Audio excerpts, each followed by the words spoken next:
pendidikan masyarakatnya harus tinggi, pendapatannya. Jadi kalau masyarakatnya masih miskin, ya dikasih uang ya. Saya pernah jadi ketua tim sukses, tahu persis. Berdarah-darah di lapangan. Yang namanya mohon maaf di politik itu di mana-mana itu. Jadi apa serangan pajar KPK itu nggak berguna Pak. Buktinya nggak ada yang ditangkap. Padahal semuanya melakukan money politik.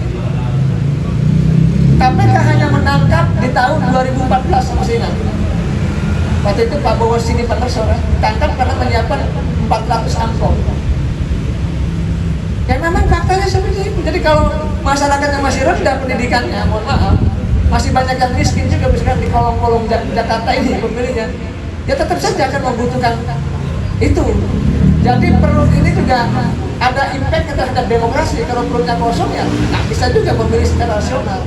Itu udah ukuran demokrasi kita terakhir, penegakan hukum yang paling penting.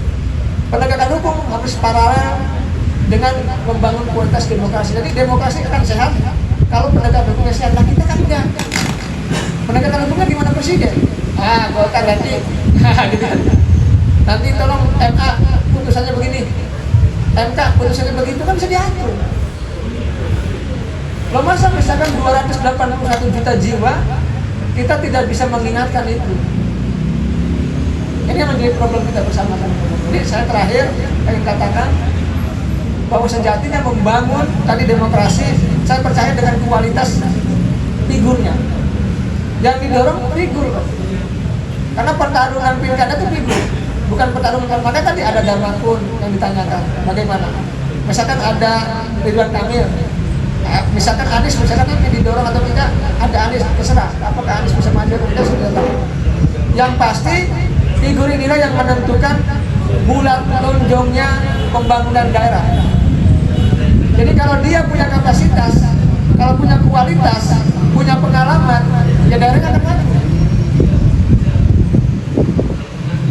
Nah kita bacalah misalkan dari katakanlah berapa 445 kurang lebih ya kabupaten kota, berapa sih wali kota bupati yang berprestasi? Ada pasti, tapi berapa? Yang banyak adalah maaf terjadi kasus hukum. Ini semua problem. Saya kan ada konsultan juga, Pak. Saya cerita sekarang. Jadi satu kursi di DPRD itu satu kursi kan rekomendasi itu 20%. Satu partai itu sudah hampir 1 miliar lebih. Bayangkan. Yang awalnya cuma 500 juta, Pak. Di kabupaten kota itu satu kursi 500 juta. Sekarang itu naik harganya 750 sampai 1 miliar bahkan. Ini Pak kata kami minta 1 miliar untuk kabupaten, 1 miliar juga untuk DPP katanya. Kami minta juga mobil katanya. Jadi sudah begitu. Lalu ada calon gubernur yang datang ke saya juga. Diminta oleh partai politik untuk menyiapkan uang di rekeningnya 100 miliar untuk kampanye. Itu terjadi. Ditunjukkan ke saya dalam 3 rekening. Itu uang dari pengusaha. Dan pengusahanya menanda tangan untuk apa? Untuk menyetujui uang itu dikeluarkan. Di Pilkada 2024. Ya.